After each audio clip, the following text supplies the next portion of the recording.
কয়েক ঘন্টার মধ্যে ৩০০-র বেশি বাড়ি, মানুষের ঘর জ্বলে পুড়ে ভস্মীভূত হলো। ১,০০০-এর বেশি মানুষ গৃহহীন হলো। ছাইয়ের স্তূপ থেকে বহু কষ্টে খুঁজে পাওয়া গেছে দুটি শিশুর নিথর দেহ, এবং বহু গবাদি পশু সেই আগুনে ঝলসে গেছে। সারা ভারতবর্ষে বিকাশের মহাযজ্ঞ চলছে, একটাই মন্ত্র উচ্চারিত হচ্ছে, লবণের ভোজন। লখনৌতে একটি জায়গা আছে, জায়গাটির নাম বিকাশনগর।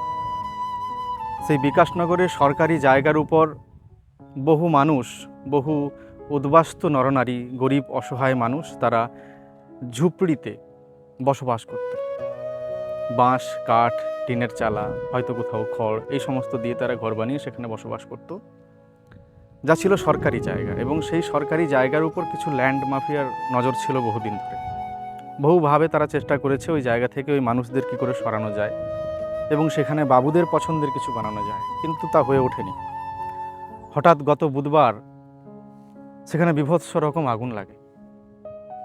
আগুন লাগার কারণ যদিও এখনও সন্দেহ করা হচ্ছে, গ্যাস সিলিন্ডার বাস্ট হয়েছে নাকি বাইকে যে পেট্রোল থাকে, বাইকের ট্যাঙ্ক ব্লাস্ট করেছে, এগুলো এখনও সন্দেহের পর্যায়ে রয়েছে। জানি না আসল ঘটনা কী। তবে বহুদিন ধরে ল্যান্ড মাফিয়াদের নজর ছিল ওই জায়গার উপর। তারপরে ওইখানে আগুন ধরে হঠাৎ। প্রায় ৩০০ অধিক ঝুপড়ি বা বাড়ি, মানুষের ঘর জ্বলে পুড়ে ভস্মীভূত হয়েছে। দুজন কচি শিশুর নিথর দেহ ওর মধ্যে পাওয়া গেছে এবং বহু গবাদি পশু ঝলসে গেছে।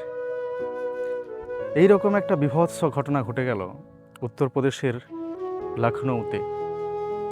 লখনৌয়ের বিকাশনগর নামক একটি জায়গায়। এই ঘটনার তদন্ত হবে ঠিকই, কিন্তু দোষীদের খুঁজে পাওয়া যাবে কিনা, অপরাধীদের শাস্তি হবে কিনা, এটা এক আদিম প্রশ্ন। मिसाइल वहां से लाके और यहाँ पे गिरा दो और हम सबको मार दो और बिल्डोजर आराम से चला लो हमारे ऊपर, हमारी भी कब्र खोद दो यहाँ। हमारे हत्या करने की समय आ गई है। वो भी 7 घर छोड़ती है, वो तो ये तो डाइन से भी ज्यादा है। ये तो अपने को ही खा रही